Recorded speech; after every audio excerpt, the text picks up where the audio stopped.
Hello साथियों, कैसे हैं। उम्मीद करता हूँ आप सभी अच्छे होंगे, मस्त होंगे और ज़बरदस्त होंगे। और आप लोगों का तैयारी कैसा चल रहा है। उम्मीद करता हूँ आप लोगों का तैयारी अच्छा ही चल रहा होगा और आगे आने वाले जो भी एग्ज़ाम्स है उसको अच्छी तरह से तैयारी करते रहिए और शानदार तरीक़ा से तैयारी करते रहिए। तो आज हम लोग जो बात करने वाले हैं इंडियन ज्योग्राफी में, आज हम लोग जानेंगे भारतीय हिमालय का प्रादेशिक विभाजन, यानी भारतीय हिमालय को किस तरह से विभाजित किया गया है नदियों के आधार पर। नदियों को आधार मानते हुए किस तरह से विभाजित किया गया है और प्रत्येक जो विभाजन है ना, उन सभी का विशेषता भी अलग अलग है। तो इसको आज हम लोग पूरी अच्छी तरह से जानने का पूरी तरह से प्रयास करेंगे और इससे जो एग्ज़ाम में जो क्वेश्चंस आएगी उसको भी अच्छी तरीके से देखने से प्रयास करेंगे। ठीक है, तो आइए हम लोग स्टार्ट करते हैं। आज का जो टॉपिक है वो हम लोग का भारतीय हिमालय का प्रादेशिक विभाजन। तो आप देख रहे हैं ये इंडिया का मैप है और इस इंडिया का मैप में आप देख रहे हैं उत्तर की जो एरिया है ये मेरा क्या है, पूरा हिमालय का क्षेत्र है। तो इसी को आज हम लोग जानेंगे कि नदियों के आधार पर कैसे इसको बांटा जाता है। तो सबसे पहले अगर हम बात करते हैं प्रादेशिक विभाजन सबसे पहले किस व्यक्ति के द्वारा दिया गया है, तो उसका नाम है सिडनी बुराड। ठीक है, तो सिडनी बुराड के द्वारा सबसे पहले इसको बांटा गया है। तो सबसे पहला बात आप ये बात को याद रखना है। अब हम बात करते हैं कि जो भारतीय हिमालय है प्रादेशिक विभाजन नदियों के आधार पर किया जाता है। मतलब आप यहाँ पर बोल सकते हैं जब हिमालय को नदियों के आधार पर बांटा जाता है उसे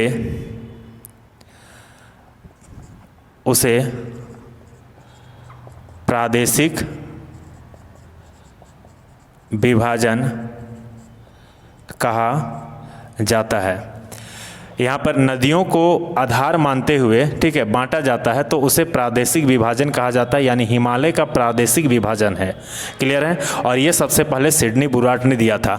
तो यहाँ पर अगर हम लोग बात करेंगे जो भारतीय हिमालय है उस भारतीय हिमालय को कितने भागों में बांटा गया है, तो भारतीय हिमालय को 4 भाग में बांटा गया है। और वो 4 भाग कौन कौन है आइए देखते हैं। तो सबसे पहले अगर हम लोग बात करते हैं तो वो है पंजाब, कश्मीर हिमालय। दूसरा हिमालय है जिसको हम लोग कुमायूं हिमालय कहते हैं। तीसरा जो हिमालय है वो है आपका नेपाल हिमालय। और चौथा हिमालय है उसे कहा जाता है असम हिमालय। ये 4 क्षेत्र है जो नदियों को आधार मानते हुए बनाया गया है। जैसे अगर हम लोग बात करेंगे जो पंजाब कश्मीर हिमालय है ये जो है वो 2 नदियों के बीच स्थित है। ये है सिंधु नदी और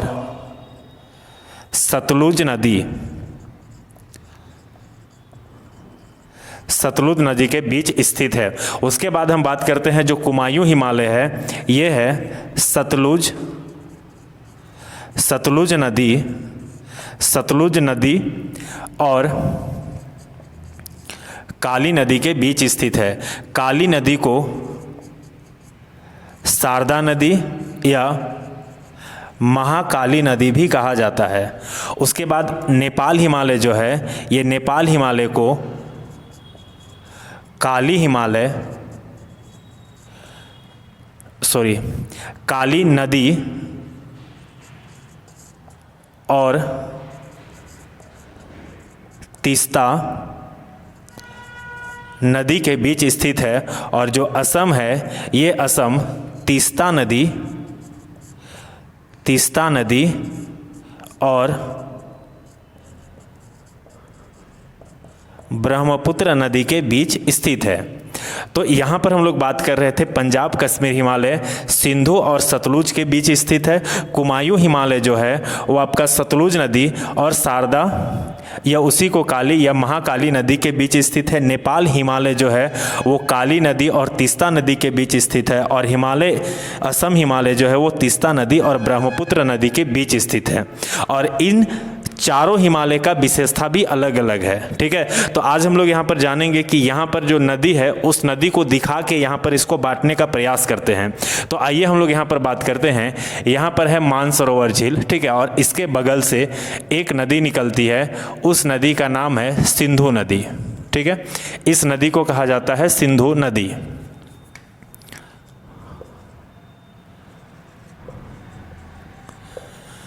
उसके बाद यहाँ से एक नदी निकलती है, इसे कहा जाता है सतलुज नदी।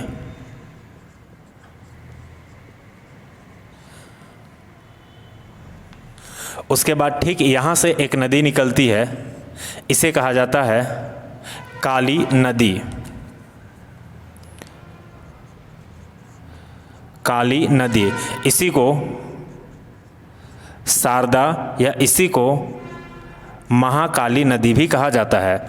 उसके बाद यहाँ पर सिक्किम से एक नदी निकलता है, इसे कहा जाता है तीस्ता नदी। तीस्ता नदी, और यहाँ से इस जगह से एक नदी निकलती है और यहाँ पर अंदर आती है, इसे कहा जाता है ब्रह्मपुत्र नदी। ठीक है, ये कौन सा नदी है? तो ये है आपका ब्रह्मपुत्र नदी। ब्रह्मपुत्र नदी, यह ब्रह्मपुत्र नदी अलग अलग क्षेत्र में अलग अलग नाम से जाना जाता है। अगर इसी ब्रह्मपुत्र नदी की बात करेंगे तो ये जो है तिब्बत में सांगपो कहा जाता है, अरुणाचल प्रदेश में दिहांग कहा जाता है, और यही असम के क्षेत्र में आ जाता है, तो इसका नाम बन जाता है ब्रह्मपुत्र नदी। तो यहाँ पर आप देख रहे हैं ब्रह्मपुत्र नदी हो गया, तीस्ता नदी, काली नदी, सतलुज नदी और सिंधु नदी। तो इन नदियों के बीच में हिमालय है, इसी को कहा जाता है प्रादेशिक विभाजन। हिमालय का प्रादेशिक विभाजन जिसको सबसे पहले सिडनी बुराड ने किए थे। तो सबसे पहले हम बात करते हैं कि इन दोनों के बीच में जो हिमालय है उसे कहा जाता है पंजाब कश्मीर हिमालय। पंजाब कश्मीर हिमालय। सतलुज नदी और काली नदी के बीच जो स्थित है उसे कहा जाता है कुमायूं हिमालय। उसके बाद काली नदी और तीस्ता नदी के बीच स्थित हिमालय को कहा जाता है नेपाल हिमालय। ठीक है, आपको मैप के माध्यम से बहुत अच्छी तरह से बताने का प्रयास कर रहे हैं, और आपको ऐसे पढ़िएगा तो आपको समझ में आएगा और लंबे समय तक याद भी रहेगा। और उसके बाद तीस्ता नदी और ब्रह्मपुत्र नदी के बीच में जो हिमालय है इसे कहा जाता है असम हिमालय। असम हिमालय, क्लियर है? अब यहाँ पर ध्यान दीजिएगा, इन चारों हिमालय का विशेषता भी अलग अलग है। ठीक है, हम इसको मिटा दे रहे हैं, आप लोग स्क्रीनशॉट ले लीजिए और इसको कॉपी में नोट भी करते रहिएगा। आइए आगे देखते हैं। उसके बाद अब इन चारों का विशेषता क्या क्या है? जैसे ये पंजाब हिमालय, पंजाब कश्मीर हिमालय में अधिक चौड़ाई वाला हिमालय यहीं पर पाया जाता है। तो आप बोल सकते हैं इसमें अधिक चौड़ाई वाला हिमालय पाया जाता है। उसके बाद हम बात करते हैं कुमायूं हिमालय। तो ये देख रहे हैं ये कुमायूं हिमालय, इस हिमालय में ग्लेशियर अधिक पाया जाता है। इसमें ग्लेशियर अधिक पाया जाता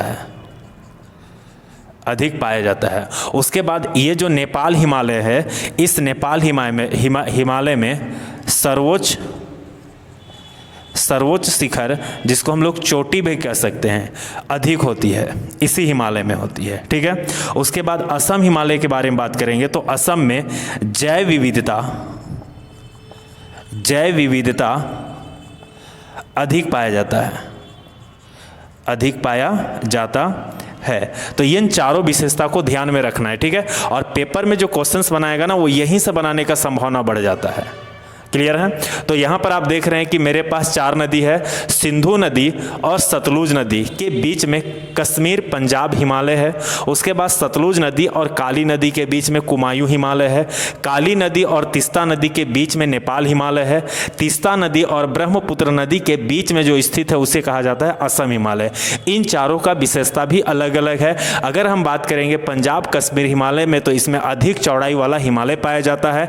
कुमायूं हिमालय में ग्लेशियर का मात्रा ज़्यादा होता है, यानी ग्लेशियर ज़्यादा पाया जाता है। नेपाल हिमालय में अधिक चोटी, अधिक ऊंचाई वाला यहाँ पर हिमालय पाया जाता है। और असम हिमालय में जैव विविधता ज़्यादा से ज़्यादा पाई जाती है। ठीक है, तो इन चारों का अलग अलग विशेषता है। इसी विशेषता को ध्यान में रखना है, पेपर यहाँ से साफ साफ बनाएगा। सीधा क्वेश्चन यहाँ से पूछेगा, नेपाल हिमालय किन 2 नदियों के बीच स्थित है। एकदम अच्छी तरह से याद रखिएगा, यहाँ से एक भी क्वेश्चन आपका नहीं छूटेगा, ये मेरा गारंटी है, अगर अच्छा से आप पढ़ लेते हैं तब। ठीक है, अब यहाँ पर देखिएगा जो हिमालय है, इस हिमालय में कितना कितना अधिक लंबाई में पाया जाता है। ठीक है, अगर हम बात करते हैं, ये जो आप देख रहे हैं असम, ठीक है, तो ये जो असम है, इस असम जो है ये 800 किलोमीटर तक का लंबाई में पाया जाता है। उसके बाद ये जो असम है, सॉरी, नेपाल हिमालय 800 किलोमीटर, और जो ये असम है, इस असम ये पाया जाता है 720 किलोमीटर तक का लंबाई पाया जाता है। उसके बाद जो सतलुज है, ये सतलुज का जो लंबाई है यहाँ से यहाँ, ठीक है, इसका लंबाई है 320 किलोमीटर। ठीक है, और सिंधु पंजाब कश्मीर हिमालय जो है ये 560 किलोमीटर। ठीक है, इतना लंबाई इसका पाया जाता है। तो इस प्रकार से आज का जो क्लास है वो हम लोग का आज का जो हम लोग का क्लास है भारतीय हिमालय का प्रादेशिक विभाजन, इसको हम लोग पूरी अच्छी तरह से समझने का प्रयास किए हैं और इससे बाहर क्वेश्चंस नहीं जाएगा। अगर आप इसको अच्छे तरह से बार बार रिवीजन करते रहिएगा, बार बार प्रैक्टिस करते रहिएगा, तो अच्छा से क्वेश्चन यहाँ से आपका बन जाएगा। ठीक है, और अक्सर हम लोग क्या गलती करते हैं कि एक बार पढ़ते हैं, उसके बाद उसको सीधे एग्जाम में ले जाके बैठा देते हैं, तो ऐसा नहीं होता है। ठीक है, आप उसको बार बार रिवीजन कीजिए। भूलना इंसान का फितरत है, वो भूलेगा ही भूलेगा, इसलिए आपको उसको बार बार रिवीजन करना है। जितना हो सकता है आप रिवीजन कीजिए। ठीक है, रिवीजन में कोई कमी नहीं होना चाहिए। ठीक है, तो आपका जो नोट होगा उसको भी बार बार पढ़ने का प्रयास कीजिएगा। उससे क्या होगा ना कि आपका जो पेज है ना वो दिमाग में क्या हो जाता है, स्कैन हो जाता है, उसके बाद आप भूल ही नहीं सकते हैं। ये आपको देखने के लिए मिलेगा। ठीक है, बाकी हम लोग अगले क्लास में बात करेंगे, तो आप लोग अच्छी तरह से पढ़ते रहिए। मिलते हैं नेक्स्ट वीडियो में। जय हिंद, जय भारत। अपना ख्याल रखने, अपने माता पिता का ख्याल रखें।